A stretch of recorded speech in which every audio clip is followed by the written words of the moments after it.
नमस्कार, आप देख रहे हैं 4 PM और मैं हूं आपके साथ निधि तिवारी। कितनी भी कोशिश कर लो, सच छुपता नहीं है, कभी न कभी सामने आ ही जाता है। और ऐसा ही कुछ हुआ है छोटे साहब के साथ। छोटे साहब यानी कि गृह मंत्री अमित शाह जी। कांग्रेस ये बताते बताते थक गई कि राफेल में घोटाला हुआ है, लेकिन बीजेपी हमेशा नकारती रही, सिरे से खारिज करती रही। लेकिन अब आखिरकार अमित शाह ने खुद ये बता दिया कि राफेल में घोटाला हुआ है। जी हाँ, अमित शाह ने खुद ये बोला है। यकीन नहीं होता तो ये वीडियो देख लीजिए। IPL का घोटाला किया, LIC हाउसिंग का घोटाला किया, मधु कोड़ा काउंड किया, राफेल लड़ाकू विमान की खरीदी में घोटाला किया, राफेल लड़ाकू विमान की खरीदी में घोटाला किया, फायर फ्रंट सबमरीन का घोटाला किया, मंदिर कलेक्शन का घोटाला।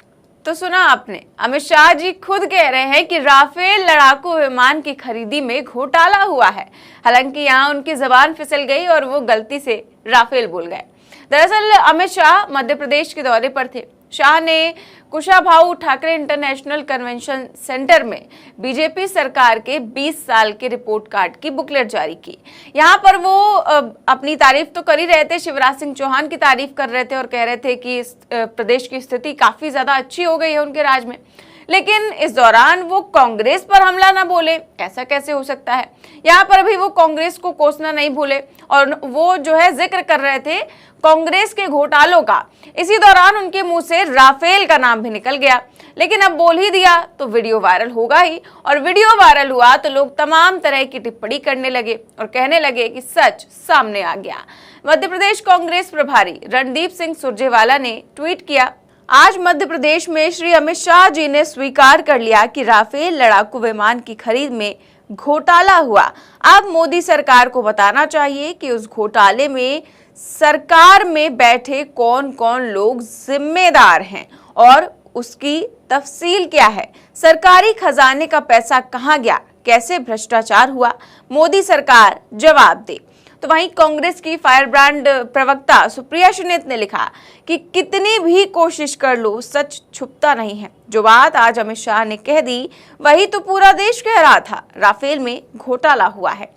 तो वहीं देखिए, लेखक है अशोक कुमार पांडे, वो लिखते हैं कि अमित शाह तो अभी युवा हैं, उनकी जुबान भी लड़खड़ाने लगी, या फिर किसी ऐसी भाषा में लिखा है कि मधु कोड़ा कांड पढ़ने में दिक्कत आ रही है। बाकी राफेल विमान में घोटाला की स्वीकृति उनकी महानता बताती है, नमन रहेगा। तो लोग इस तरह से उन्हें ट्रोल कर रहे हैं और खिंचाई कर रहे हैं कि उनकी जबान फिसल गई या फिर स्क्रिप्ट में ही कुछ गड़बड़ है। इसके आगे देखिए, एक यूजर ने लिखा कि मोदी जी टेलीप्रॉम्प्टर से और अमित शाह कागज से पढ़कर बोलते हैं, फिर भी गलतियां हो रही हैं। स्क्रिप्ट में गलती होती है या फिर बौखलाहट में ऐसा हो रहा है। तो यूजर कह रहे हैं कि मोदी जी भी लगातार गलतियों पर गलतियां कर रहे हैं, लगातार उनकी जबान फिसल रही है, और अब तो अमित शाह जी भी कागज पर पढ़कर बोल रहे हैं, फिर भी उनके साथ ऐसा हो रहा है। तो कहीं ये बौखलाहट है या फिर हार का डर है। इसके आगे देखिए, अरविंद शर्मा नाम के एक यूजर लिखते हैं, शायद देश की जनता को समझ में आ रहा होगा कि करण सांगवान को अनअकैडमी से किस लिए हटाया गया। तो लोग यहाँ पर करण सांगवान का भी जिक्र कर रहे हैं, जो अनअकैडमी के टीचर थे, और उन्होंने इतना कह दिया अपने स्टूडेंट से कि अगली बार पढ़े लिखे को वोट करना, और उनकी नौकरी चली गई। वैसे आजकल बीजेपी नेताओं की जुबान काफी ज्यादा फिसल रही है। कभी पीएम मोदी जी लाल किले से उनकी जुबान फिसल जाती है, तो कभी रैली में, और अब अमित शाह जी की भी जुबान फिसलने लगी है। स्लिप ऑफ टंग बार बार देखने को मिल रहा है।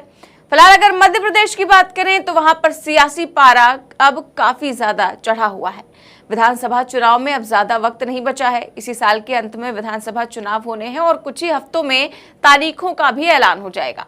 और जनता के बीच माहौल बनाने के लिए पार्टियों के दिग्गजों का लगातार दौरा भी जारी है। विधानसभा चुनाव को लेकर पीएम मोदी और अमित शाह दौरे पर दौरा कर रहे हैं।